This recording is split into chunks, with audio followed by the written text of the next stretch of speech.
मैं बात करना चाहूंगा आज के बारे में। आज हम ऐसा लग रहा है जैसे पता नहीं हमने वक्फ बोर्ड पर हाथ डाल दिया, ये तो बहुत गड़बड़ बात हो गई है और ये एक तरीके से हमारे को कब्जे में लेने की बात है और हम कोई बड़े रेट्रोग्रेड चल रहे हैं। मैं बताना चाहता हूं, टर्की मुस्लिम देश है सभापति जी, वहां 1924 में जनरल डायरेक्टोरेट ऑफ फाउंडेशंस बन करके मैनेजमेंट ऑफ वक्फ का काम शुरू हो गया था। It is a Muslim country Turkey, 1924, और वहां पर टर्की में all Waqf properties were brought under the control of the state for their better management and transparency. When did they do? 1924, 100 साल पहले। They saw to it that the misuse of waqf properties was prevented through digital recording in late 80s, 90s, and income of waqf began to be used for the development of education and health. ये किसने किया? Turkey ने। हम यहां कर रहे हैं, आप तो कर, यूपीए की सरकार को कर देना चाहिए था, क्यों नहीं किया? क्यों हमारा इंतजार कर रहे थे?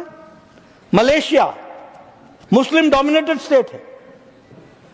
इन Malaysia authority of waqf management, वहां क्या बोलते हैं? State Islamic religious council, state चलाता है।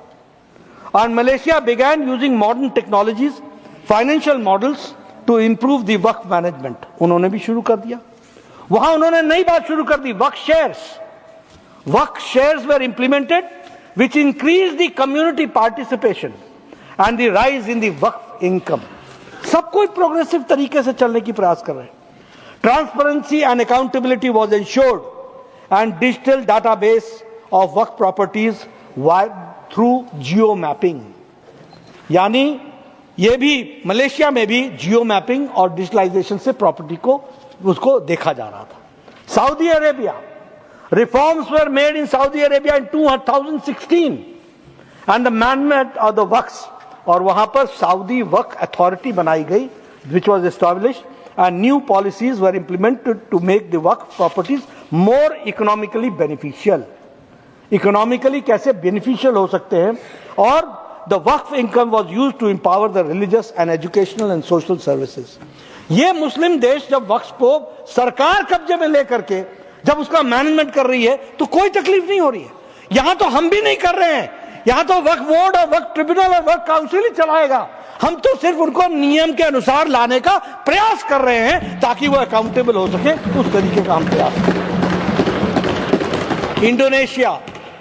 Indonesia again a Muslim dominated country. यहां इंडोनेशिया बिगेस्ट, इंडोनेशिया वक्फ बोर्ड जिसको वो बदान वक्फ इंडोनेशिया बोलते हैं। इन 2004 Waqf Act was amended, incorporating modern practices and registration for the management of waqf properties. Or the concept of cash waqf was implemented for maximizing the benefits derived from the waqf assets. यानी उन्होंने नए नए प्रयोग करने शुरू किए ताकि वक्फ की प्रॉपर्टी का ज्यादा से ज्यादा सदुपयोग हो सके और लोगों के लिए काम आ सके।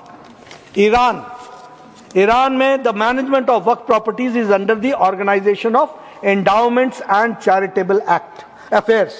ये भी सरकार के पास है। After 1979 Islamic revolution extensive reforms were made in the management of the waqf properties. मैंने आपको इसलिए सारी बातें बताई और इन देशों का नाम लिया कि ये लोग जो मुस्लिम देश हैं, जब वो वक्फ की प्रॉपर्टीज को ट्रांसपेरेंट कर रहे हैं, जब वो वक्फ की प्रॉपर्टीज को डिजिटलाइज कर रहे हैं, जब वो वक्फ की प्रॉपर्टीज को अकाउंटेबल कर रहे हैं, तो भारत की धरती पर करने में दिक्कत क्या आ रही है। और इसीलिए मैं इस बात को आपके सामने रखना चाहता हूं कि इसके माध्यम से हम लोगों ने कोशिश की है कि हम ज्यादा से ज्यादा मुस्लिम समुदाय का वक्फ की प्रॉपर्टी का उपयोग हो सके, उनकी शिक्षा का, उनके स्वास्थ्य का, और उनकी प्रॉपर्टी सही हाथों में रहे, इसकी चिंता की गई।